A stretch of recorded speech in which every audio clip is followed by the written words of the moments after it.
After migraine our next topic is about the tension headache हम discuss करेंगे। इसके अलावा we will discuss about the cluster headache, pseudotumour, cerebri, main चीज़ें डिस्कस करेंगे बस। और इसके अलावा ये हमारे हेडेक्स हैं। तो टेंशन हेडेक जो है it is a most common type of headache. अब इसकी जो चीज़ें याद रखने वाली हैं वो ये कि इसकी जो पेन होती है वो बायलेटरल होती है, कांस्टेंट होती है, जनरलाइज्ड होती है। जो मोस्ट इम्पॉर्टेंट चीज़ है वो इसमें इसके एमसीक्यूज़ के लिए भी और वैसे भी वो ये कि it is tight band like like a pressure. ठीक है, बैंड लाइक अ प्रेशर। और ये ऐसे ऐसे जैसे दिन गुजरता है तो इसकी पेन ज़्यादा होना शुरू हो जाती है। इसके जो ट्रिगर फैक्टर्स हैं these are the stress, sleep deprivation, dehydration, hunger. Migraine के कंट्रास्ट में जो है इसको हम किस तरह से करेंगे कि ये माइग्रेन नहीं है, वो ये कि माइग्रेन मोस्टली यूनिलेटरल होता है और उसमें जो है वो थ्रॉबिंग हेडेक होता है। ठीक है, पल्सेटाइल और मूवमेंट और फिज़िकल एक्टिविटी से ज़्यादा होता है। अब यहाँ पे क्या है, it is bilateral mostly, it is bilateral tight band like, जैसे पूरे सर में एक बैंड सा जो है ना वो हो रहा है। ठीक है, और जैसे माइग्रेन में नोज़िया, वॉमिटिंग और ऑरा आता था ना, इसमें ऐसा नहीं होगा। और यहाँ पे ये जो पेन होगी इसकी वो कंटिन्यू करेगी weeks two months without any interruption. So this is the thing. और इसमें कोई हमारी जो है वो माइग्रेन की तरह नहीं आएगी। और टाइट पोस्टीरियर नेक के जो मसल्स हैं वो बिल्कुल टाइट बैंड लाइक हो जाएंगे और इस तरह से। ठीक है, अब इसका जो ट्रीटमेंट होगा उसमें हम क्या करेंगे, इसके ट्रीटमेंट में वी हैव द फिजियोथेरेपी, जिसमें हम muscle relaxation and stress management करेंगे। देन ऑब्वियसली जो है दर्द के लिए एनाल्जेसिक्स देंगे which include the NSAIDs, acetaminophen. या क्रॉनिक हेडेक के लिए we use the low dose amitriptyline which is tricyclic anti depressants. और कभी कभार एक्सेसिव यूज़ ऑफ एनाल्जेसिक्स जो है वो वर्सन कर देता है हेडेक को, that is known as analgesic headache. तो चीज़ याद रखने वाली है टेंशन हेडेक में कि it is bilateral tight band like.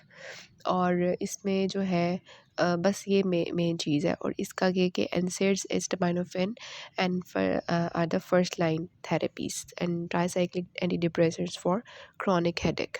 ठीक हो गया। Then we have the cluster headache. अब ये जो क्लस्टर हेडेक होता है ना, it is more common in males. ठीक है, जैसे माइग्रेन जो था it was more common in females, it is more common in mails.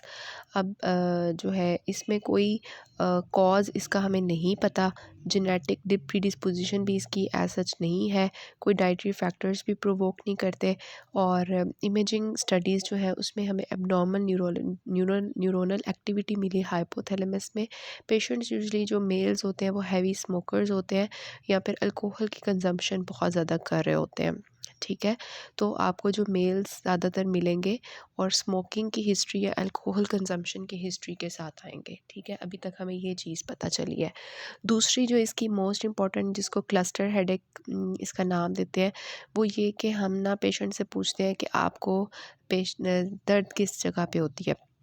तो वो कहते हैं कि एक साइड का हेडेक है और सडन ऑनसेट, स्फीयर ऑनसेट होता है और 30 to 90 मिनट्स तक का रहता है।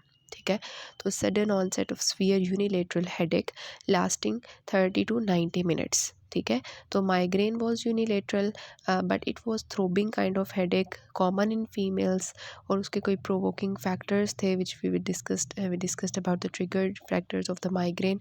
जबकि टेंशन हेडेक जो था वो बैंड लाइक था और बायलेटरल था। This is sudden onset of unilateral headache.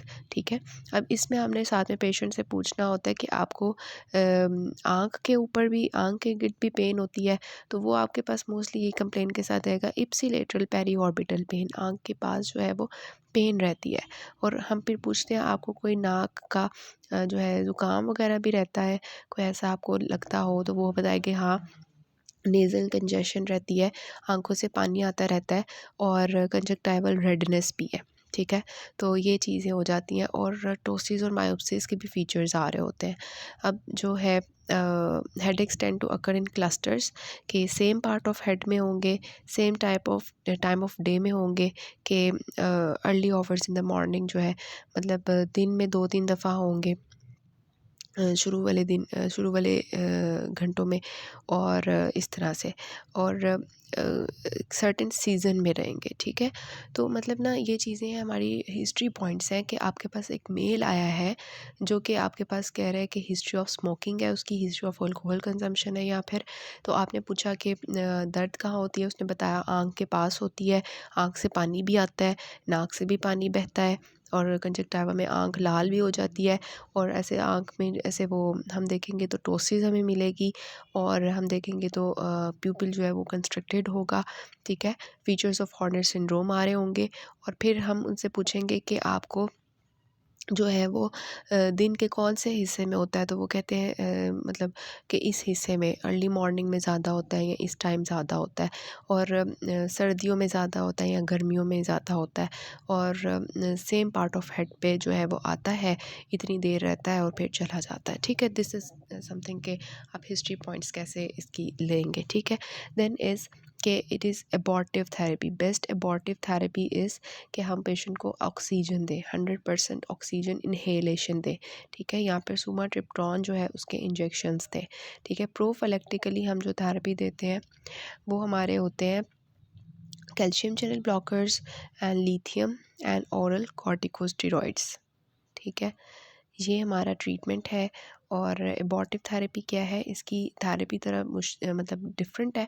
जैसे हमने टेंशन हेडेक में एनसेड्स और हिस्टामाइनोफेन दे दिया और दर्द के लिए, लेकिन यहाँ पे जो है ना सच हमने नहीं दिया, हमने 100% ऑक्सीजन दी है, या फिर सबक्यूटेनियस इंजेक्शंस ऑफ सुमाट्रिप्टोन दिया, और प्रोफिलैक्टिकली हमने क्या दिया, calcium channel blockers, oral corticosteroids और लिथियम आपने याद रखना है इसमें, और ये जो है कैल्शियम चैनल ब्लॉकर्स, ठीक है।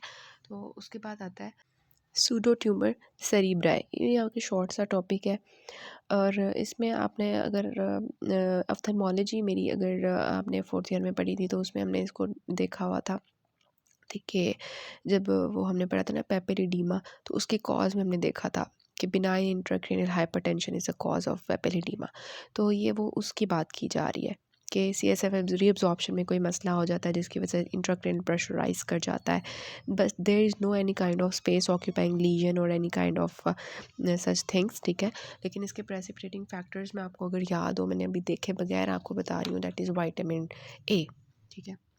तो विटामिन ए मोस्टली ना फीमेल्स होती हैं मोटी ताज़ी, तो वो आती हैं आपके पास ओरल कॉन्ट्रासेप्टिव पिल्स ले रही होती हैं, तो इसके अलावा ना विटामिन ए की वजह से भी इसके ट्रिगरिंग फैक्टर्स होते हैं।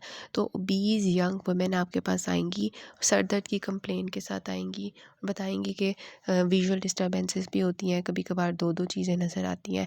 हम जब उनकी फ़िज़िकल एग्जामिनेशन करेंगे तो हमें पेपिलिडीमा मिल भी सकता है, नहीं भी मिल सकता, और 6th नर्व पाल्सी होती है, ठीक है। ये मैंने हाइलाइटेड पॉइंट्स लगाए हुए हैं कि ये चीज़ें इंपॉर्टेंट हैं MCQs वगैरह के लिए। जब हम उनकी लंबर पंक्चर करेंगे तो CSF प्रेशर हमें रेज्ड मिलेगा, CT MRI करवाएंगे तो हमें कोई स्पेस ऑक्यूपाइंग लीजन नहीं मिलेगी, CT स्कैन बिल्कुल नॉर्मल होगा, नॉर्मल साइज्ड वेंट्रिकल्स होंगे, ठीक है। अब हमारा ट्रीटमेंट क्या है कि हमने प्रेसिपिटेटिंग फैक्टर्स को अवॉइड करना है। लाइक वो जो फीमेल है ओबीज है उसको हमने कहना है कि ओरल कॉन्ट्रासेप्टिव पिल्स जो ले रही होगी वो नहीं लेने, ठीक है।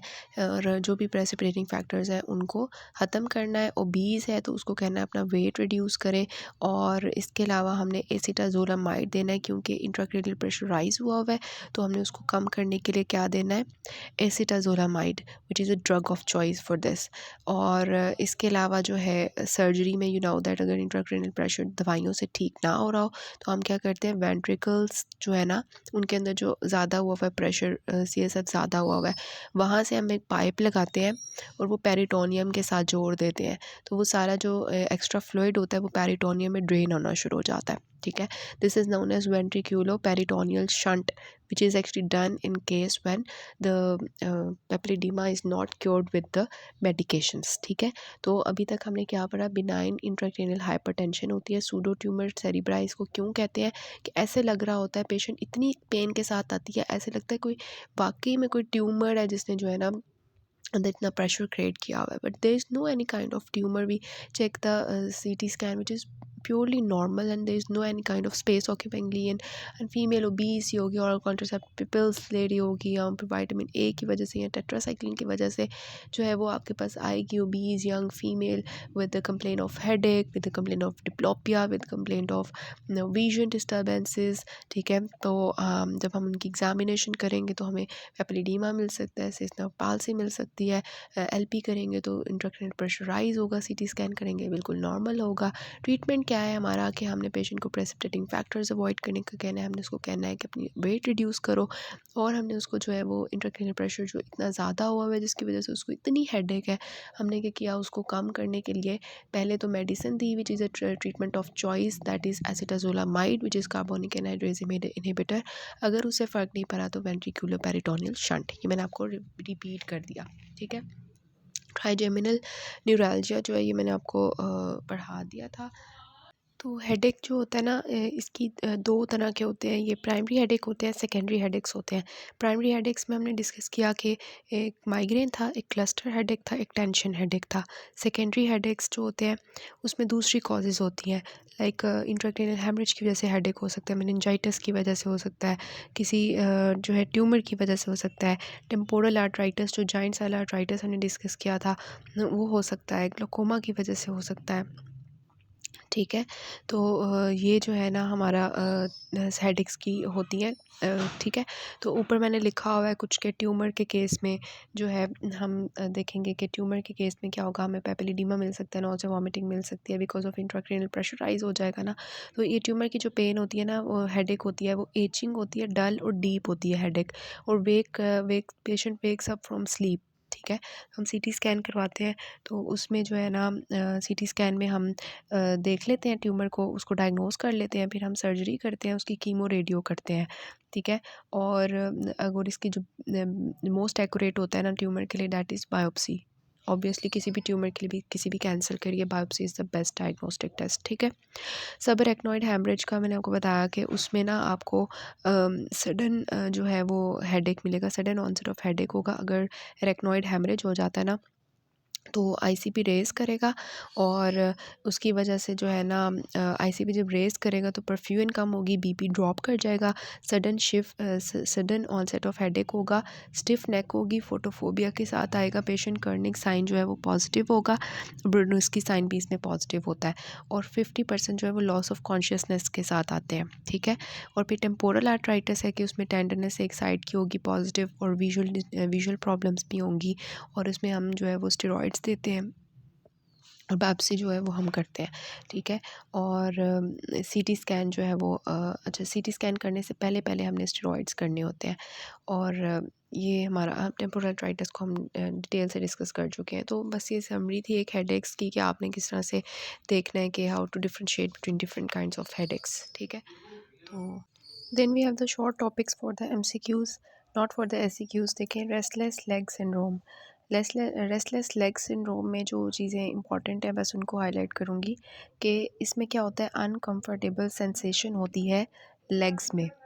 ठीक है, जो मोस्टली जो है मतलब मियाँ बीवी है ना, तो उनमें क्या होगा, पार्टनर जो होगा ना वो बताएगा, लाइक अगर ये फीमेल्स में है तो वो बताएगा कि ये जो मेरी वाइफ है ना इसको रात को पता नहीं क्या होता है, अनकम्फर्टेबल सेंसेशन इन लेग्स होती है, और ये टांग जो है ना उसको कभी उधर मूव करती है कभी उधर, मतलब घूमती रहती है पूरे बेड पे। ठीक है, तो दिस इज़ समथिंग के इस तरह से ना पार्टनर नोट करेगा और वो कंप्लेन करेगा कि तुम्हें रेस्टलेस लेग प्रॉब्लम है। तो दिस इज़ समथिंग, तो ये क्या है कि जब जब टांग जो है वो रेस्ट पे होगी, इनएक्टिविटी में होगी, तो तब रेस्टलेस फील होगा कि बस एक जगह नहीं रखनी, टांग घुमाते रहना है। तो जो है पेशेंट जो है वो रात को शाम को थक जाएगा और ऑनसेट ऑफ स्लीप पे थकेगा, और कैसे ठीक होगा कि जब वो अपनी टांगें हिलाएगी तो ठीक हो जाएगी, रखेगी एक जगह पे तो नहीं, टांग नहीं, बस एक जगह नहीं रखनी, तो रेस्टलेस लेग। और पता है आप लोगों को, हम बैठे होते हैं कभी कभार टांग ऐसे ऐसे हिला रहे होते हैं, तो वो भी एक चीज़ होती है कि उसको हम कहते हैं यार इसकी तो टांग जो है ना वो रेस्टलेस है, हर वक्त घुमाती रहती है, तो दिस इज़ समथिंग। तो वो कहते हैं कि ये actually restless leg, that is not restless leg, it is actually disease. ठीक है, वो तो एक डिजीज़ नहीं है, वो हमारी अपनी साइकोलॉजी टाइप की चीज़ है। तो वो मैं उसको एक्सप्लेन करने के लिए बता रही हूँ, ठीक है। तो इसका जो ट्रीटमेंट होगा ना, तो दैट इज़, जो आपने याद रखना है, दैट इज़ प्रेमीपेक्सोल डोपामीन एगनिस्ट। ये आपने कहाँ पे पढ़ा था, प्रेमीपेक्सोल रोपिनारोल, पार्किंसंस डिजीज़ के ट्रीटमेंट में। तो ये उसका ट्रीटमेंट जो है ना हम यहाँ पे करते होते हैं। Then is it dementia. Dementia जो है इसमें वी हैव डिफरेंट टाइप्स, ठीक है, कि पेशेंट को भूलने की बीमारी है। तो डिमेंशिया में we have the Alzheimer's disease. इसमें जो मोस्ट इंपॉर्टेंट चीज़ें हैं बस उसमें मैं आपको बताऊंगी कि एल्डरली में जो है ये मोस्ट कॉमन कॉज है, 50 ईयर्स से पहले हो जाती होती है।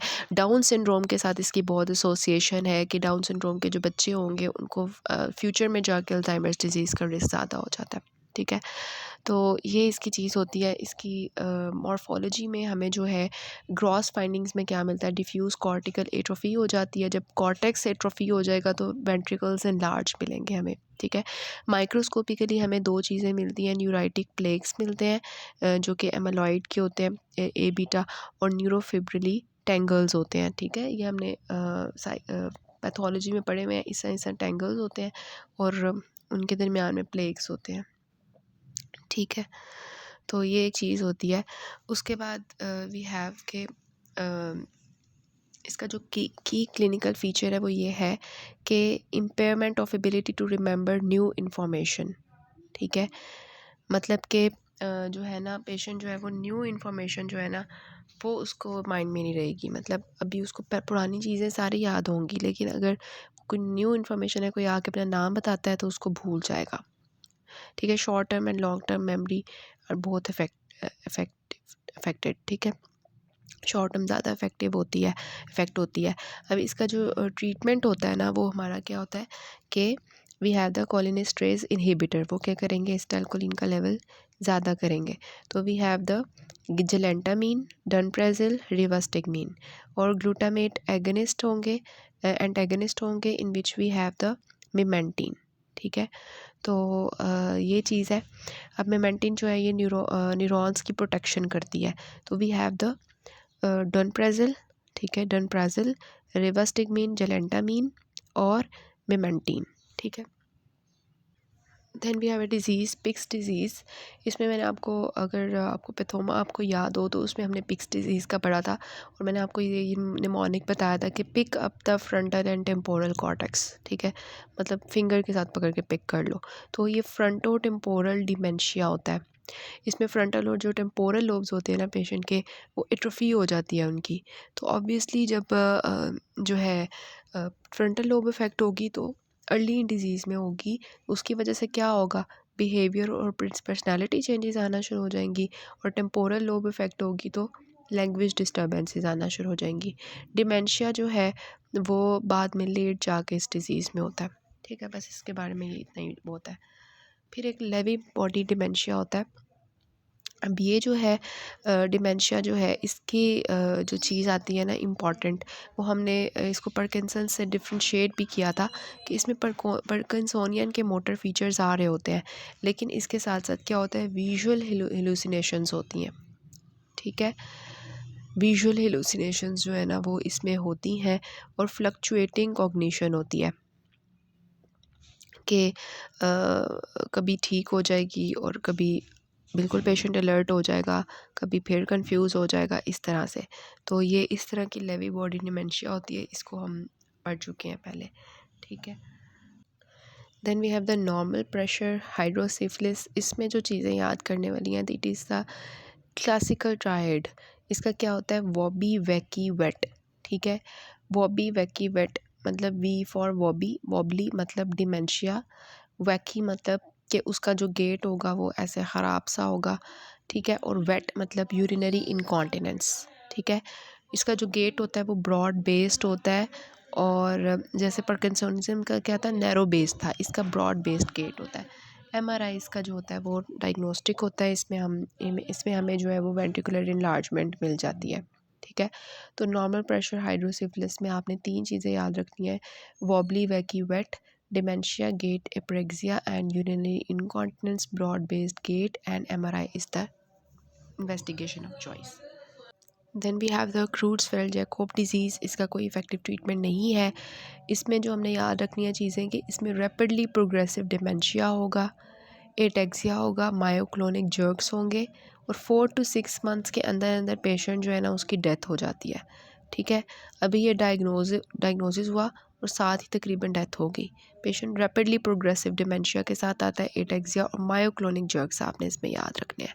इसमें जो हमारी डायग्नोसिस है वो है कि CSF में हमें टॉप प्रोटीन जो है और 1433 जो है उसकी एलिवेशन मिलेगी। ठीक है, और ये हम तब करवाते हैं जब ब्रेन बायोप्सी हम नहीं करवा सकते। वैसे इसका जो मोस्ट एक्यूरेट टेस्ट होता है डेट इज़ ब्रेन बायोप्सी, कि जब पेशेंट मर जाता है फिर हम उसकी ऑटोप्सी करके उसके ब्रेन में देखते हैं, तो जो है ये तब करते हैं। वैसे अगर CSF पे अगर प्रोटीन हमें नेगेटिव मिलती है तो तब हम ब्रेन बायोप्सी करते हैं, या पेशेंट मर जाएगा तो फिर। वैसे ये है कि पेशेंट को जैसे ही डिजीज़ डायग्नोज होती है, it is rapidly progressive with myoclonic jerks, ataxia and patient dies within 4 to 6 months. ठीक है, डिमेंशिया जो है ना इसके रिवर्सिबल कॉजेज़ होते हैं, इरिवर्सिबल होते हैं। रिवर्सिबल में we have the hypothyroidism, vitamin B12 deficiency, neurosyphilis, brain tumour, abscess, normal pressure, hydrocephalus etcetera. और इरिवर्सिबल में we have the most common Alzheimer's, ठीक है, progressive multifocal encephalopathy, multi infarct dementia और ये बाकी चीज़ें हैं। ठीक है, तो हमने जो करनी होती है इन्वेस्टिगेशन वो हाइपोथायराइडिज्म की करनी होती है, थायराइड, और विटामिन B12 का लेवल चेक करना होता है, CT स्कैन करना होता है, उससे हमें ट्यूमर का पता चल जाएगा। ठीक है, और सिफिलिस के लिए हम रैपिड जो है जो एंटीजन उसकी होती है ना RPR टेस्ट, वो हम करते हैं। बाकी वो रूटीन चीज़ें हैं। नेक्स्ट पार्ट से हम बाकी शॉर्ट टॉपिक्स देखेंगे और डेविडसन की जो रिमेनिंग चीज़ें हैं ना वो हम देख लेंगे।